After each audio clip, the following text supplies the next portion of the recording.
tarde. Por mais que possa parecer não pertinente, nós leremos uma página do Livro dos Espíritos que é sobre a loucura. E ao longo do nosso encontro, nós vamos percebendo as conexões que há com o próprio título, que é imanência, autoconhecimento e compatibilidade na ação, e com as chaves que colocamos aqui para pensarmos juntos. E muito especialmente escolhemos trabalhar essa questão sobre a loucura, porque lastimavelmente percebemos que muita gente que traz as suas dificuldades ligadas à questão da loucura nas suas variadas gradações, porque quando a gente fala loucura, principalmente no século XXI, nós não estamos dizendo de pessoas completamente em distúrbio, que até o século passado precisavam ter a sua liberdade de movimentação física interditada. Graças a Deus, a gente praticamente superou isso, a humanidade superou. Muito especialmente com a evolução da medicina, da indústria farmacêutica, que foi conseguindo padronizar produtos, mesmo que sejam sintéticos, com suas questões todas que nós conhecemos, inclusive de efeitos colaterais, mas percebemos que a gente teve uma evolução muito grande nesse sentido. Sem contar que além da medicina em si, da indústria farmacêutica, das distribuições dos mais variados produtos, chegando ao alcance de praticamente todos, nós temos os profissionais que vão trabalhando outras áreas com essas pessoas e permitem a elas viver o melhor possível dentro do quadro dela, dentro da nossa cultura e do que nós somos capazes ali de administrar, porque estamos juntos. Mas nós escolhemos trabalhar a loucura porque, infelizmente, somos humanos. Quando ingressamos para trabalhar no centro espírita, levamos a cultura que trazemos, levamos nosso acervo de informações acerca de tudo que trazemos, e isso invade um espaço que se chama casa de religião. No nosso caso aqui, trabalhamos centro espírita, invade. Isso adentra, não invade, adentra o espaço centro espírita. Com essa cultura que nós trazemos, e num grande número de vezes não atualizada, não contextualizada, portanto, expressamos informações culturais que foram lá de 4 séculos atrás, de 30 séculos atrás, foram caminhando. E com isso, algumas pessoas que trazem disfunções neurológicas são taxadas no centro espírita de terem obsessores. E é momento de nós fazermos uma profunda reflexão e não contribuirmos para esse tipo de situação, porque ela não alivia, ela aumenta o sofrimento. Na medida que eu levar um ente meu a um espaço e que alguém me disser, por exemplo, ele necessita um atendimento psicológico, um atendimento psicanalítico, ele necessita também de um atendimento médico, medicações pertinentes. E é claro, necessita do atendimento no centro espírita, porque é uma agência para equilibrar o conjunto, para ajudar a pessoa a equilibrar o seu conjunto. Mas imagino que essa pessoa sair e ao invés de levar esse conjunto de informações, de que ele tem à disposição dele por aí, os mais variados recursos que somados vão ajudá-lo a se manter no equilíbrio, no melhor equilíbrio possível a ele e seu grupo.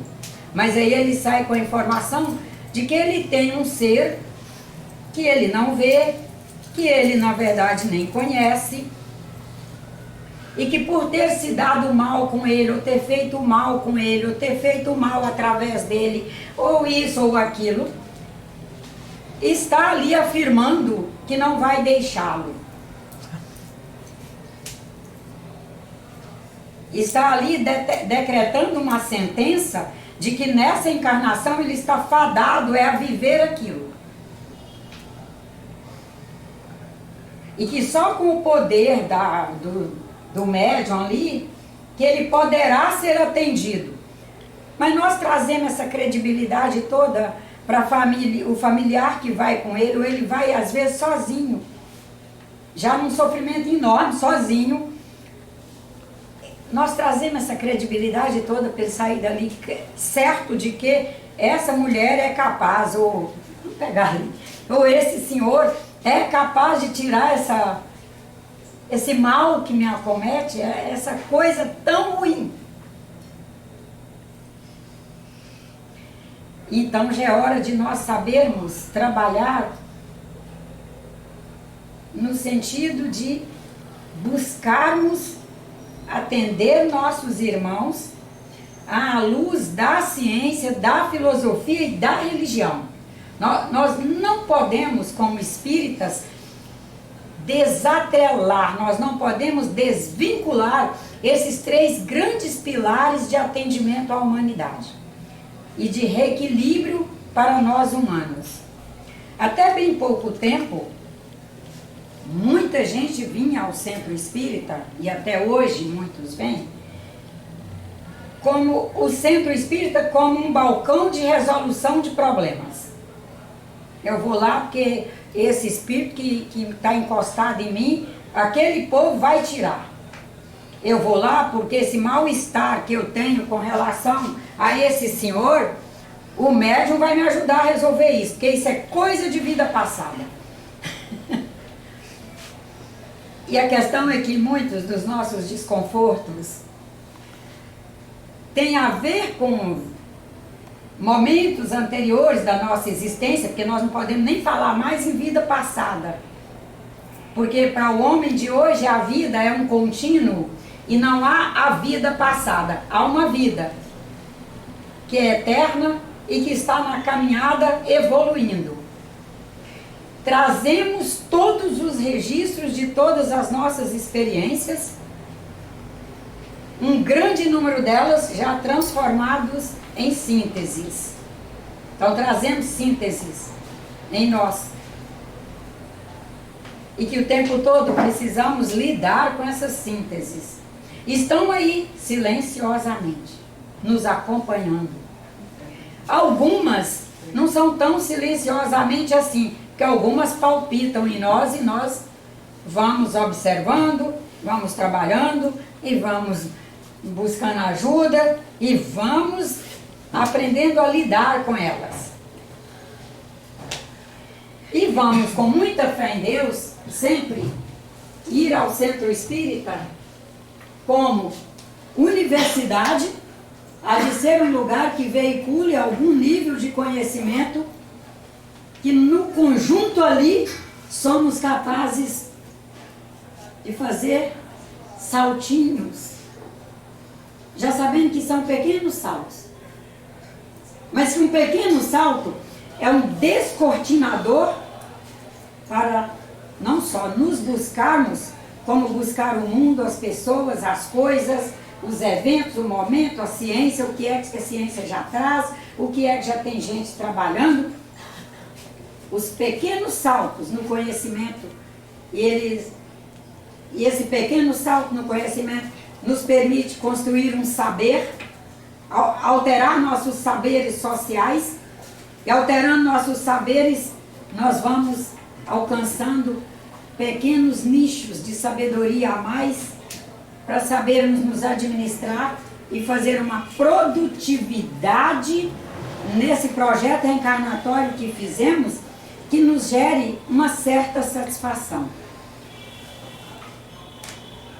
e todos os dias sermos felizes com essa certa satisfação. Porque se dissermos que é satisfação plena, também nós estamos fora da nossa realidade. Ela nunca será plena, porque quando nós damos um passo no conhecimento que nos permite um pouco mais de saber, ele descortina um universo de tantos outros elementos que nós já percebemos assim, também precisa aprender isso, também precisa melhorar naquilo. Isso que eu falei agora há pouco, eu já poderia ter falado melhor, mas só alcancei isso agora, porque nessa soma maravilhosa faz alcances novos, e por isso a satisfação, ela nunca é plena no sentido de que, é o máximo.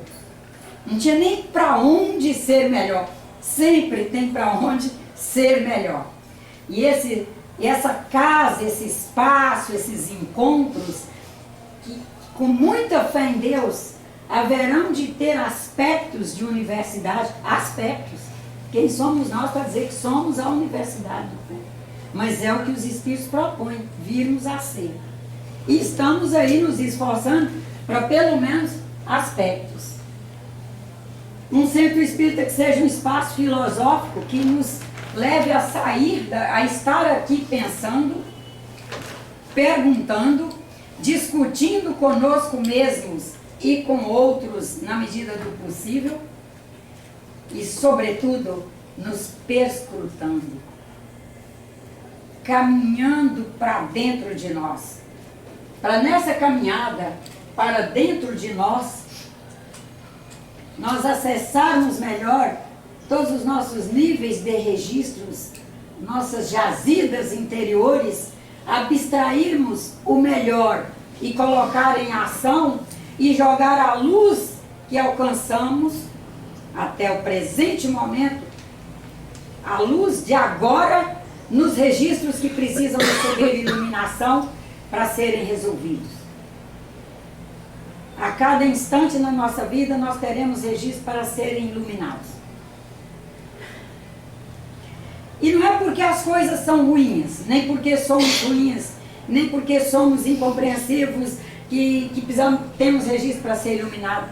É que cada vez que nós vivemos uma experiência, nós vivemos com a luz espiritual daquele instante, sob a égide da cultura humana naquele instante, e no instante seguinte, nós já alcançamos um pouco mais de luz. A cultura humana já alcançou um pouco mais. A iluminação da humanidade já melhorou, e daí a gente já consegue fazer um novo olhar. Mas nós haveremos de estar encontrando no Centro Espírita hoje o espaço que nos propicia esses movimentos na maior harmonia possível a cada um de nós. Porque a proposta é essa, dos Espíritos. Universidade do Povo, espaço filosófico do povo, a praça do povo é onde chega, assenta. Ah, que coisa boa. Ah, que energia. Pô, momento bom que eu estou vivendo. É a praça, né? Sentamos numa praça, principalmente se ela tem plantas de verdade. Não precisa até ter flores obrigatoriamente, mas que tenha um verde, uma planta, um vento fluindo, pessoas passando, um levando o seu cachorro para passear, o casal de pessoas que você olha assim, fisicamente, elas são heterogêneas e compõem uma unidade maravilhosa. Uma forma física completamente diferente uma da outra, compondo uma unidade afetiva. E nós vamos observando tudo isso e vamos nos equilibrando, vamos nos encontrando melhor. E a casa do povo, que seja o espaço que a pessoa ao entrar tenha inclusive a segurança da sua casa. Entrei num lugar que a energia e o movimento dos trabalhadores ali me permitem sentir em casa. Essa é a proposta de hoje. Portanto, se é para ser esses elementos e tantos outros mais, nós temos que caminhar todos os dias rumo à desmistificação. E leremos hoje a página sobre a loucura para, num espaço sinalizado como é um centro espírita, num espaço chamado centro espírita, fazer um olhar sobre a loucura, até mesmo porque a qualquer hora, qualquer um de nós está na possibilidade de não só conviver, como ajudar irmãos nossos com desequilíbrios na área neurológica, na psiquiátrica mesmo. E nós temos que estar embasados de que até aqui eu percebo que é uma questão ligada à sua espiritualidade mal administrada. E aqui eu percebo que pode ser que haja uma deformidade fisiológica, que é neuronal. E eu vou ajudar esse meu irmão, inclusive no sentido de se conscientizar de ir a um médico. Mesmo que ele esteja com a sentença de que é para fazer o tratamento lá com Dona Nádia de 500 idas, de sentar na tal da mesa mediúnica, como se existisse mesa mediúnica, como se existisse espaço não mediúnico. Até isso nós temos que ir com muito cuidado, contextualizando para o nosso instante, para efetivamente nos ajudarmos e ajudar o próximo. E como cada vez nós vivemos em espaços com um número maior de pessoas por metro quadrado, ou seja, espaços mais conglomerados, a possibilidade aumenta, não que aumentaram crises, não por isso, não por aquilo, é porque aumentou o número de pessoas. Reencarnei no Vale do Jequitinhonha, o sítio mais próximo tinha no mínimo 3 quilômetros, o sítio mais próximo. Cada um lá cuidando da sua terra, certo? E nós ali cuidando da nossa terra. Quantos encontros eu fazia com pessoas, não do meu núcleo biológico direto, da minha famíliazinha ali de pai, mãe, irmão. Com quantos indivíduos eu cruzava por dia? Eu tenho que dar uns exemplos da ordem prática para a gente cair na real. Agora, vim morar onde? Ah, sim, na segunda maior metrópole do país, e escolhi morar no bairro dos mais densos dessa metrópole, Copacabana. Com quantas pessoas eu cruzo por dia? E aí nós percebemos o dever que temos de construir conhecimento acerca dessas questões, porque a qualquer hora um deles, quando falamos de família, nós estamos falando de família humana, a qualquer hora uma pessoa dessa chegará à minha mão em surto. E eu não vou poder trazê-lo para aqui para tirar espírito dele. É o contrário. Ele vai chegar aqui, ele vai ser acompanhado, orientado, os recursos que temos na casa de gabinete de reciclagem, gabinete de orientação, água fluidificada, o passe, a irradiação,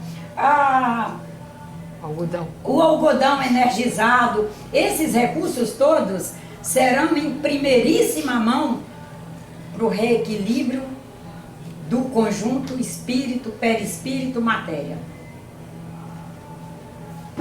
E já estaremos ajudando a encontrar quais são os pontos que estão mais vulneráveis. E juntos haveremos de ajudá-lo, sem mistificação. Que, aliás, foi o tema de 3 semanas atrás, né? A mistificação e etc. Então, vamos lá. A loucura e suas causas.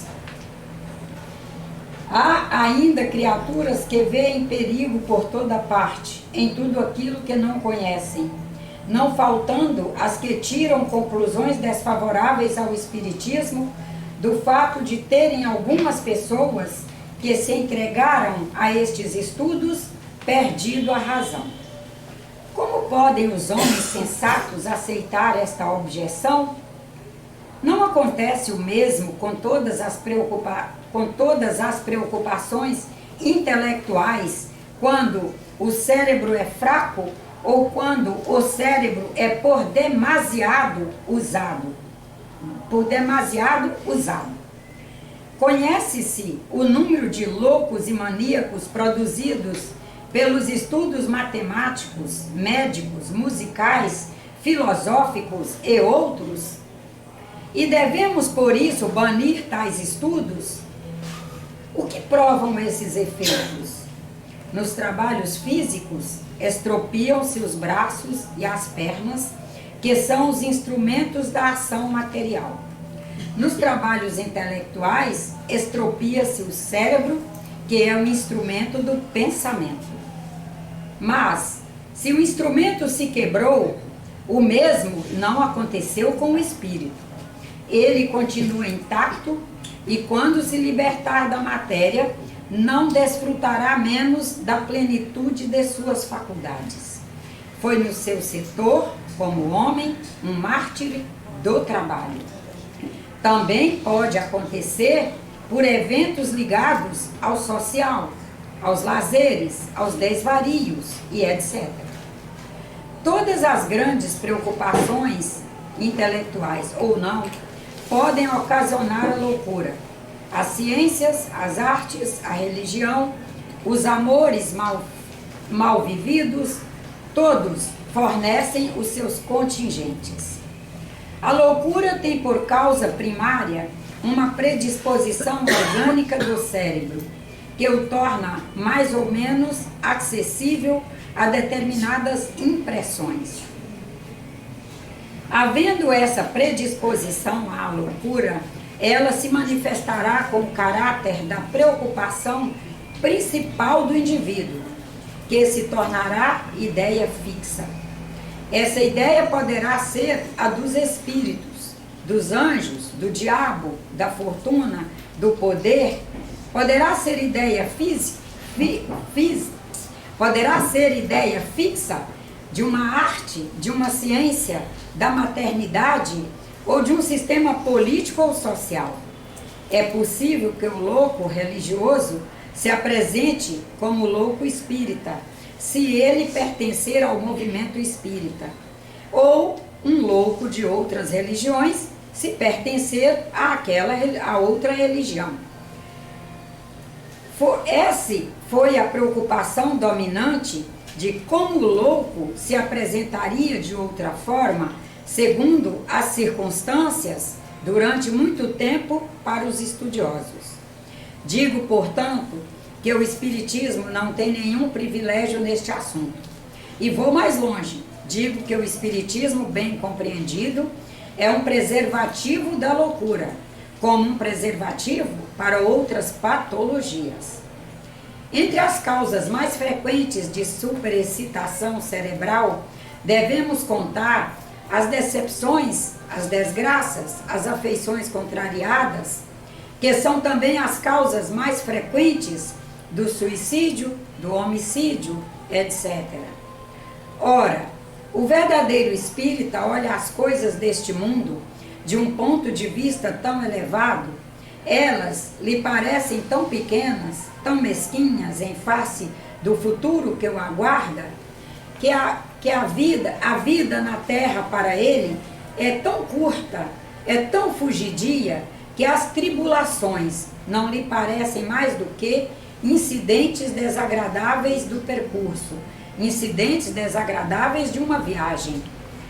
Aquilo que para qualquer outro produziria violenta emoção, pouco o afeta, pois sabe que as amarguras da vida são provas para o seu adiantamento, desde que as sofra sem murmurar, porque será recompensado de acordo com a coragem ao suportá-las.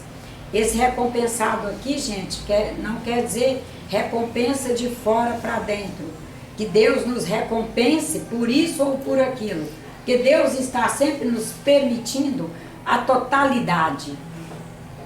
Ele não atua através de recompensas por pedacinhos, mas nos permite um crescimento interior e recompensa no que diz respeito ao divino através de um crescimento interior, somos capazes dali para diante estarmos mais fortalecidos para viver o que temos que viver. Essa é a recompensa vista e avaliada pelo Espiritismo. Além disso, só um minutinho, é isso mesmo. Será recompensado de acordo com a coragem ao suportá-las.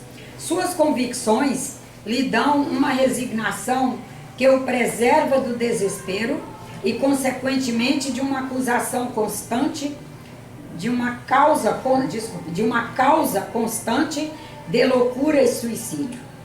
Além disso, conhece-se pelas orientações dos bons espíritos os momentos futuros daqueles que abreviam voluntariamente os seus dias. E esse quadro é suficiente para o fazer meditar, buscar acreditar em algo maior do que os eventos aqui que estão vivendo naquele momento difícil, e daí ir num crescimento espiritual, avaliando melhor e vivendo melhor.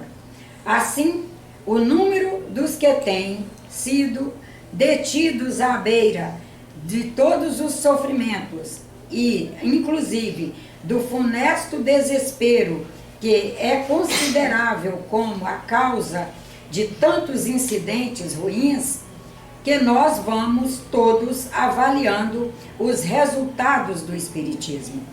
Que os incrédulos riem do Espiritismo quanto quiserem. O que eu lhes desejo, irmãos, as consolações que ele proporciona a todos os que se dão ao trabalho de lhe sondar as profundidades. Entre as causas da loucura devemos ainda incluir o pavor, sendo que o medo, inclusive de figuras como o diabo, já desequilibrou alguns cérebros. Sabe-se o número de vítimas que ele tem feito ao abalar imaginações fracas com essas ameaças, que cada vez se procura tornar mais terrível através de hediondos pormenores. Nessa questão das crenças, por exemplo, o diabo, dizem, só assusta as crianças, pois é um meio de torná-las mais obedientes. Mas, como o bicho-papão, o lobisomem, será que já se pensou quantos danos isso provoca? Quantos danos produz nestas pessoas que serão os adultos de amanhã? Pois quando essas crianças deixam de temê-lo como adultos, ficam piores do que eram antes, do que poderiam ser agora. E para conseguir belos resultados, não se levam em conta as epilepsias causadas pelos abalos de cérebros delicados com as crenças que só geram prejuízos. A religião seria bem fraca se, por não usar o medo, seu poder ficasse comprometido. Felizmente, assim não acontece.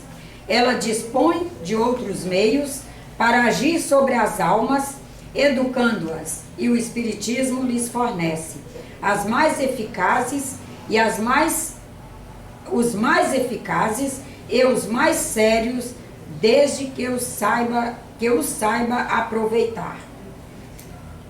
Mostra as coisas na sua realidade e, com isso, neutraliza os efeitos funestos de um temor exagerado que muitas vezes é a causa da loucura.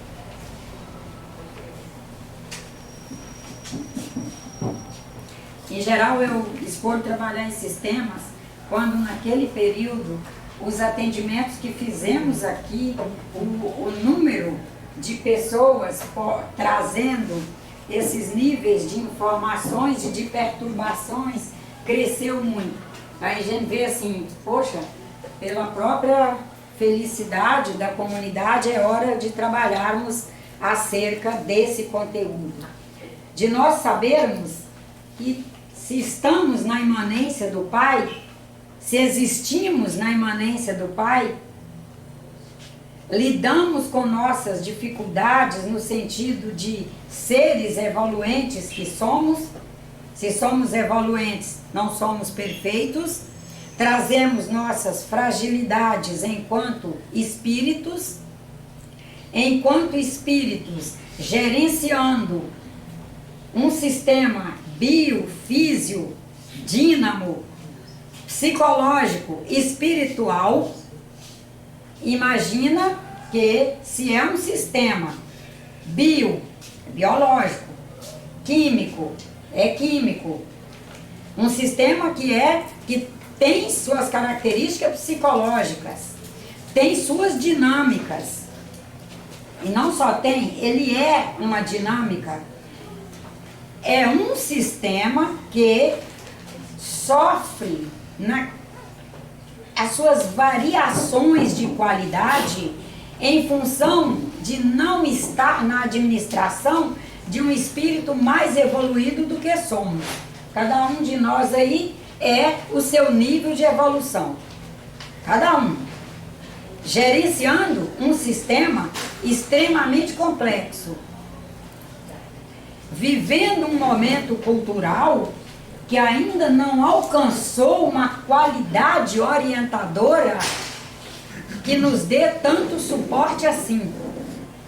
Portanto, requerendo de nós muita avaliação. E sendo portadores e ao mesmo tempo autores de algumas capacitações que ainda estão pouco estudadas, inclusive pelos próprios espíritas. E uma delas é a última chave que está aqui, que deveria até estar lá como a primeira. Nós ainda estudamos pouco sobre ideoplastia, que é a capacidade que o espírito tem de, ao pensar, fazer com que esse pensamento alcance nossos campos fluídicos. E nossos meios, vamos chamar de meio, que eu acho que fica mais, talvez um entendimento mais fácil. E esse meio fluídico permeia todos os nossos meios biofísicos. Ou seja, bio, que é o biológico, está aqui. Físico, está aqui, uma fisicidade, que inclusive produz uma fisiologia, e químico. Esses registros que o espírito vai fazendo chegar no conjunto, num universo que é holográfico, o cosmos é holográfico, tudo que nós pensamos alcança forma.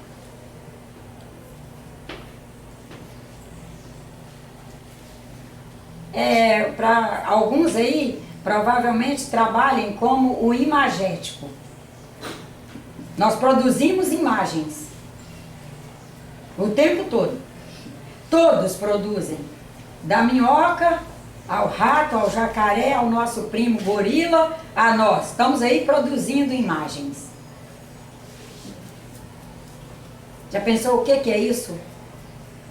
Existimos mergulhados num conjunto de imagens que produzimos e num mega conjunto de imagens que todos produzem e disponibilizam. Estão aí essas imagens. Todos aqui enxergam essas imagens? Provavelmente, eu sei que eu não enxergo. Porque Deus é muito bom conosco. A gente enlouqueceria, né? Enxergando e vivenciando esse conjunto de imagens. Essa moça pensou tristeza. Construiu um determinado holograma que na hora que eu for convivendo com ele, eu vou começar a perceber que quando eu vejo aquele holograma é de tristeza, eu vou começar a me entristecer. Essa aqui produziu um holograma ligado a... Ai, que preguiça, ter que trabalhar, meu Deus do céu. todo dia tem que trabalhar? Todo dia tem que varrer essa casa, todo dia tem que cozinhar, todo dia tem que tomar banho, todo dia tem que tirar sapato, trocar sapato, limpar sapato. Ah! Ir pra feira, comprar a feira, guardar a feira, tirar a feira da geladeira e do armário e cozinhar a feira. Ai, todo dia. Eu me aposentei, pensei que eu ia ter folga, mas olha aí. Ó vida.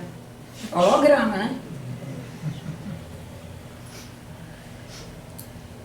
Fora os outros ligados a espíritos mesmo.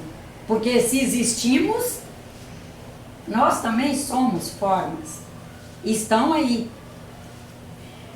Mas ver essas formas, é importante saber que houve um período que isso era tratado também como formas pensamento.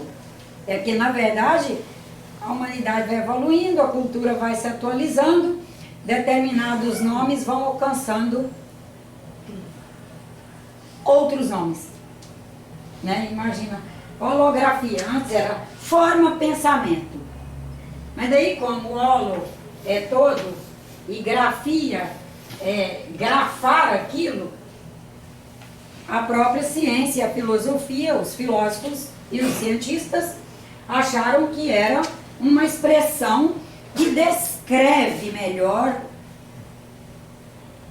essa coisa que nós vínhamos chamando de forma pensamento. Quando nós vamos aumentando nossa sensibilidade mediúnica, cada um de nós aí vai evoluindo, vai aumentando a sensibilidade mediúnica, porque a faculdade mediúnica vai evoluindo, e essa faculdade mediúnica evoluindo, a nossa sensibilidade para captar as informações cósmicas vai aumentando. Somos capazes de captar melhor a alegria que alguém estiver expressando. Somos capazes de captar melhor a tristeza que um outro alguém estiver expressando. Somos capazes de captar informações que estão aí no ar. Entramos nos ambientes e ele nos traz uma tranquilidade interna, uma coisa boa, um bem-estar. Às vezes entramos num outro ambiente e parece que há uma tristeza ali no ar.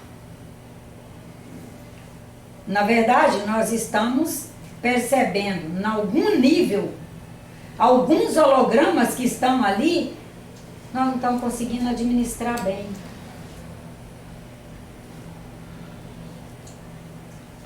Esses irmãos nossos que reencarnam com essa sensibilidade maior e que vão recebendo essas informações, como disse aqui na página sobre a loucura, bicho papão, lobisomem, gente agressiva, homem do mal, o homem só faz o mal, tá cada vez pior o mundo, a cultura tá horrível, não adianta você esforçar porque tudo é ruim.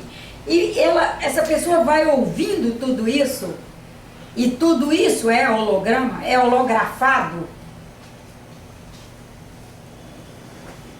Está a porta aberta para essa pessoa, ao ir sofrendo esses abalroamentos e sofrendo, recebendo informações que são contrárias ao que ele poderia e gostaria de fazer, e ele vai recebendo desestímulo, desestímulo, desestímulo, ele vai perdendo a capacidade de manter saudáveis, primeiro, os seus neurônios. Manter seus neurônios.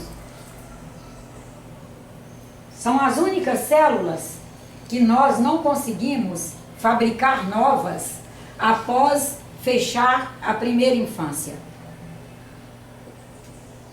Na segunda, da primeira até a segunda, a gente ainda consegue um fabricozinho. Fabricar em plenitude mesmo é da hora que somos fecundados até o final da primeira. No final da segunda, praticamente não produziremos mais neurônios. Nós nos administraremos com aqueles que conseguimos até o último instante da nossa encarnação. mantemos a nossa capacidade de restaurar se não tivermos feito danos no seu sistema central. Só assim, numa demonstração muito grosseira, um neurônio é mais ou menos isso aqui. Ele tem um corpo, ele tem um braço e tem os dendritos, que são exatamente umas garrinhas assim. Com essas garrinhas e esse corpinho, ele vai encaixando um no outro e formando os cordões neuronais. É isso, tá? Tá aqui um neurônio, encaixou nesse, vem outros, encaixam aqui, aqui, aqui, aqui, e vão encaixando e formam os cordões nervosos. Quando nós vamos vivendo esses embates, e inclusive passamos a não só viver, como a produzir, vamos produzindo a loucura. Por capacidade ideoplástica, que nós todos somos uma ideoplastia. Vamos lendo o que produzimos e o que os outros produziram. Quanto mais desequilíbrio fazemos, dependendo da sensibilidade que já alcançamos, mais nossa percepção aguça, muito especialmente para ver ver, sentir, perceber, né? As ideografias de baixo padrão energético.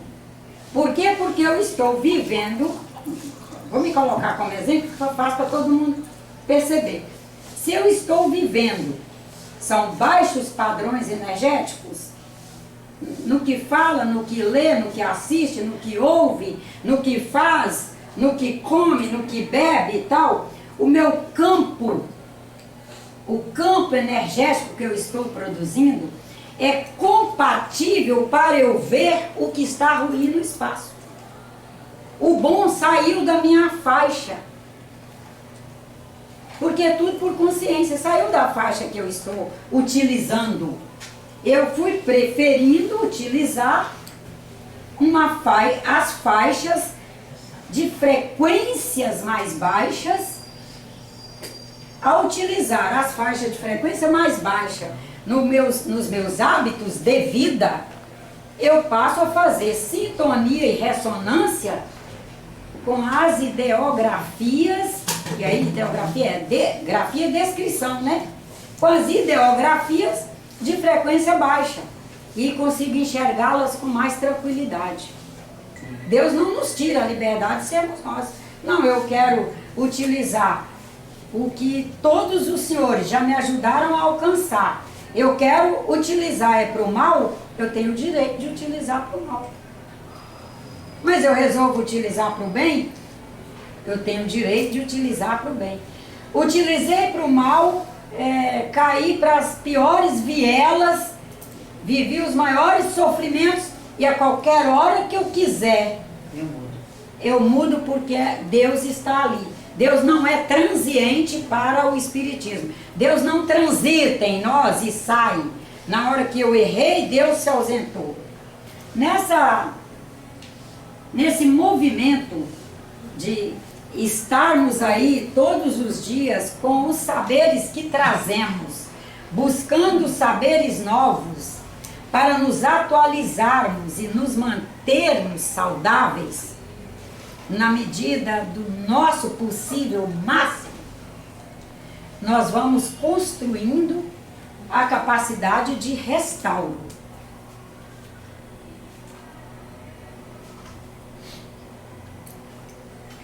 Tendo a consciência e nos dando ciência o tempo todo que esse sistema está numa dinâmica constante na imanência do Pai, sob a orientação dos bons espíritos, se atualizar no sentido de reprodução celular de todas as demais células do organismo, porque elas são renováveis. As que não são renováveis, do sistema nervoso, e as células beta do pâncreas.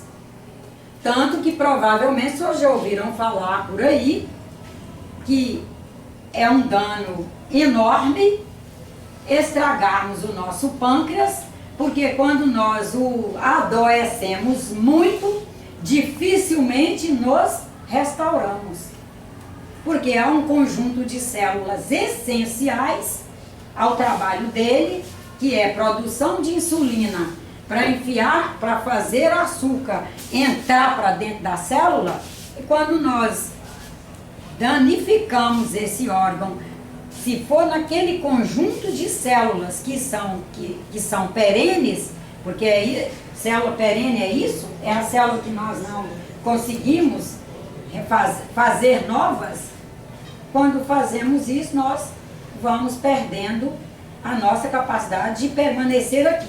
Ou se permanecer, há uma possibilidade muito grande de permanecermos tendo esses altos e baixos no sentido do equilíbrio emocional, social, afetivo e de administração de vida, de capital, de emprego e etc., que é o que a gente chama de loucura.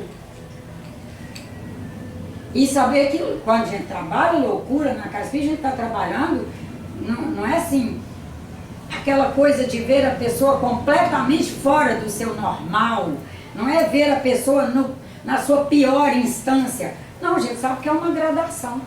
Assim como tem gripe fraquinha, há gripes mais fortes, assim como nós temos um desconforto intestinal, porque é um conjunto de bactérias menores e menos valentes na destruição do nosso intestino.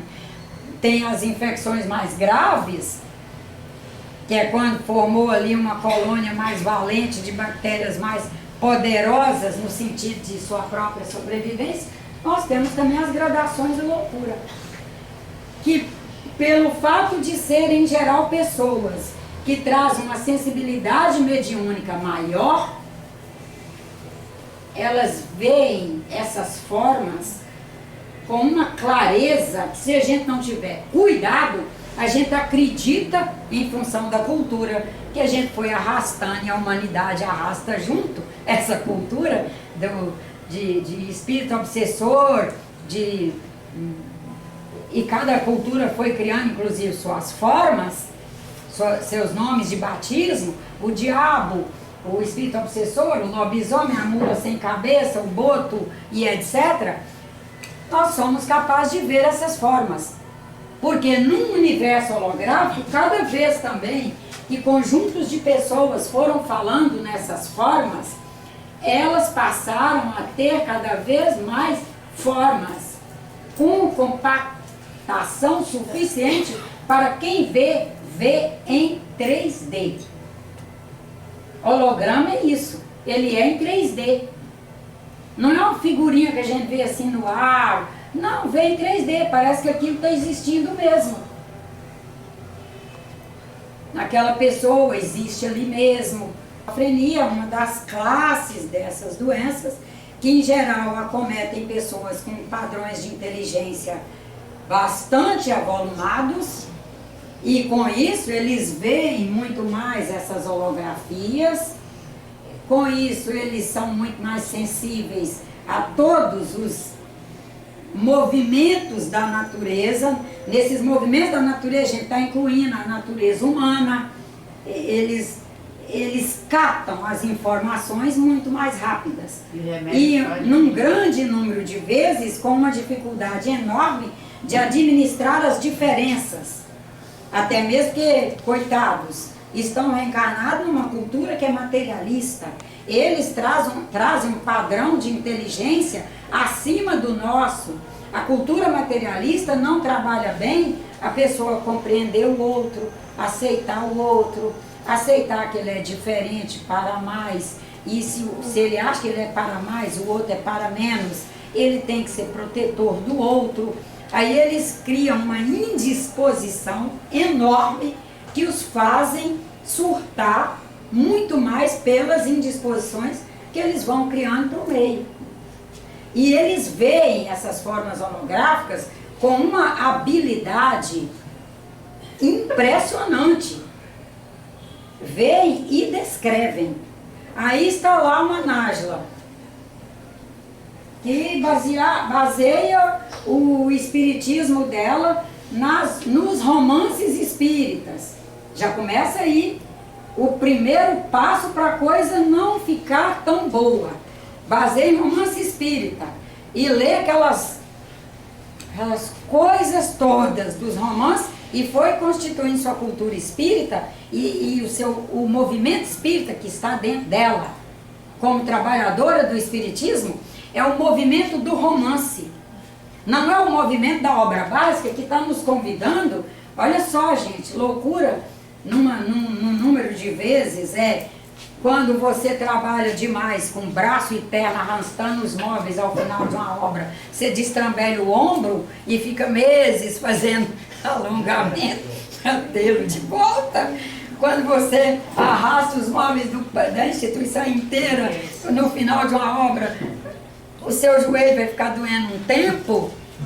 Quando você trabalha de forma descabida, seu sistema neuronal, ele está ali dentro, caladinho, silencioso, mas está sendo estropiado. Achei bonito que ele usou esse termo, né?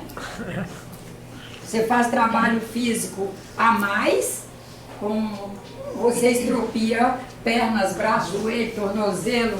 Agora a gente tem fascite plantar, a gente foi estropiando aí e etc.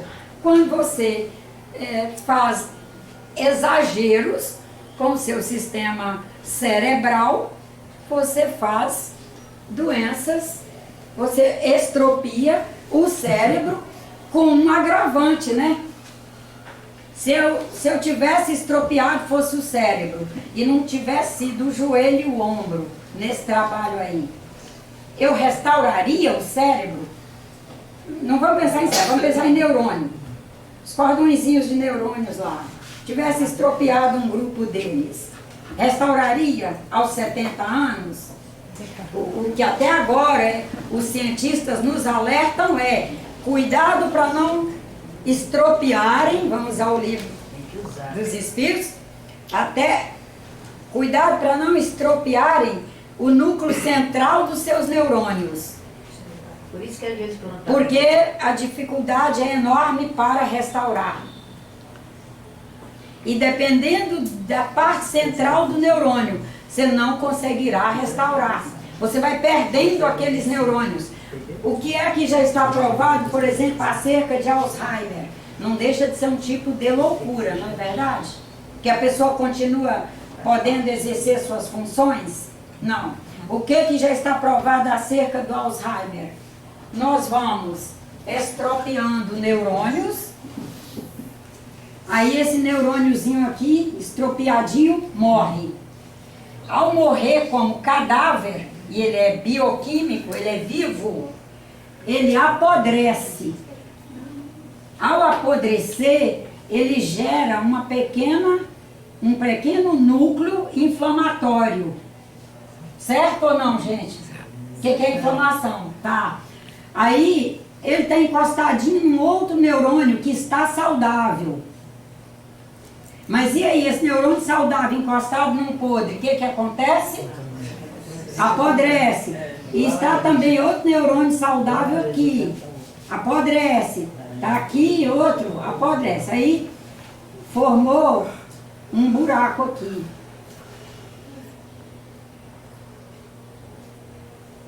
Aí, cai, tá passando sangue, né? Cérebro, todo o nosso sistema, o sangue percorre para lá e para cá, para lá e para cá, levando nutrientes de oxigênio. Aí a corrente sanguínea carrega um pouquinho dessa inflamação, desse podrezinho aqui, e chega aqui no próximo neurônio saudável. Contamina, ele morre. Ao morrer, ele contamina outro que morre. Ao morrer, o que se viu até agora, a gente fala até agora, porque cada dia, graças a Deus, a ciência move-se, é que você, ao cortar um cérebro de uma pessoa que desencarnou com Alzheimer, ele está com buracos. Como um queijo suíço. Sim. Ou mesmo queijo Minas curado. Não é todo furadinho? É o que acontece, tanto que eles perdem, né? Em alguns momentos eles lembram de alguma coisa, daí a pouco já não lembra mais daquilo, em algum momento consegue até mencionar tomar um banho, mas daí já, porque as conexões estão...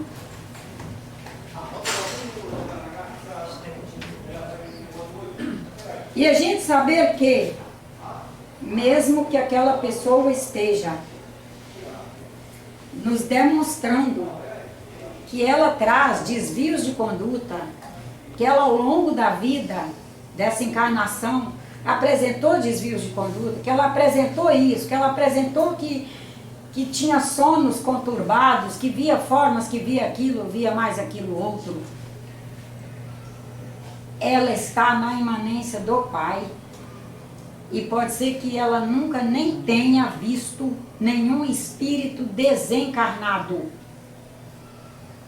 Ela, ao longo da encarnação dela, ela viu formas holográficas. Aí vai parar na Nájila, no centro espírita, que está com a cultura de romance, que espírito desencarnado fica agarrado no encarnado e não dá ele paz e não vai deixar ser feliz, não vai deixar o namoro daquele rapaz aprumar, porque isso, porque aquilo. Recebe essa sentença, como a sentença foi num espaço que seria para orientá-lo nessas coisas, ele faz fé de ofício, isso baixa a frequência dele e ele passa a fazer sintonia não com a melhor ordem que ele pode fazer. A sintonia dele fica em níveis de frequência que não são compatíveis com o padrão que ele já alcançou, de percepção, de conscientização e etc. Isso vai conturbando ele cada vez mais, que aí é conturbação, é de dentro para fora. Começa um processo de perturbação interna, isso é chamado de conturbação. Ele vai ficando conturbado e cada vez mais conturbado, ele vai se fragilizando e é capaz de cair para processos cada vez mais de loucura. E daí a gente vai cada vez dizer que tem mais espírito mal, que tem mais isso, que tem mais aquilo, que pelas coisas que ele faz não são normais. E é importante a gente saber que se nós trazemos o acervo de todas as nossas experiências. Nós trazemos, por exemplo, de quando éramos rinocerontes. Apesar de muito pequena, mesmo tempo que eu era magra, magérrima, seria capaz de suscitar um campo de força de derrubar uma mesa dessa. Quem não conhecer de evolução, espiritismo, que tiver só com o espiritismo de romance, vai dizer, não, só pode ter um espírito com ela, como é que ela derruba uma mesa? Como é que uma menina com 45 quilos derruba uma mesa dessa, não levanta assim e joga no chão? Acessou lá na jazida, quando era um rinoceronte disputando lá no harém, que era capaz de jogar o outro no chão com uma chifradinha. Tamanha é a força que ele tem. Mas está aqui. Esse campo não morreu. Está aí. Os espíritos trabalham como nós trazendo três existentes. O existente em repouso, o existente em trânsito e o existente revelado. Mas isso, gente, é só uma coisa pedagógica, né? Porque eles estão juntos, unidos. Nós temos um conjunto de informações que estão mais guardadinhas. Não é bom que eu acesse esse campo de forças. Porque assim como eu poderia usá-lo para o bem, como eu ainda não alcancei essa qualidade moral de expressão dos valores universais, que me permita viver só o bem, sou capaz de, se acessar esse nível do que está em repouso, trazer à tona, capaz de cometer um crime, fazer um mal. Está lá, muito bem guardado. Mas eles nos advertem dos cuidados, da cautela, tanto que todo encontro vai falar em autocontrole, autovigiliatura e isso e aquilo, porque somos capazes de suscitar esses campos de força. E ao expressá-los, a pessoa que estiver ali ao lado pensar assim, é claro que tem um outro espírito fazendo isso, não é ela, mas é ela. Fazendo com que ela traz em si, de jazida interior. Nós percebemos o quanto pessoas, às vezes, fragilizadas, até doentes, quando se determinam a fazer algo no bem, elas fazem. Pessoas muito sem recurso financeiro resolvem fazer algo no bem, se resolver mesmo, movem montanhas. E fazem. Porque ela não está lidando só com o campo, só com o que está revelado agora. Ela tem o seu existente, ela tem os seus conjuntos, que ela vai de um acessando o outro, e coloca em movimento e em trabalho. Foi você que levantou a mão? Não, é justamente isso, a senhora respondeu, porque as pessoas vão acessando as holografias delas mesmas. Isto. Né? É. Então, tudo aquilo, às vezes, está tudo ali realmente, é ela mesma. Né? E Cristo disse, tudo está dentro de vós. Simples assim, né? Cristo é prático. É um conjunto pequeno de palavras para descortinar muita coisa. E numa dessas ele está dizendo, acautelai-vos, né? Porque tudo está dentro de vós, está o bem, mas também está o mal. Está o tempo que você era lá, um rinoceronte. Você já foi leão. Você já rasgou gente com os dentes. Abra seu olho, você é capaz de rasgar a orelha do seu companheiro. Uai, não já fizemos? Rompeu com o equilíbrio atual, você vai para o equilíbrio anterior. E temos o direito de ir, porque ele é nosso acervo. Eu vou deixar essa chave para trabalhar na próxima semana.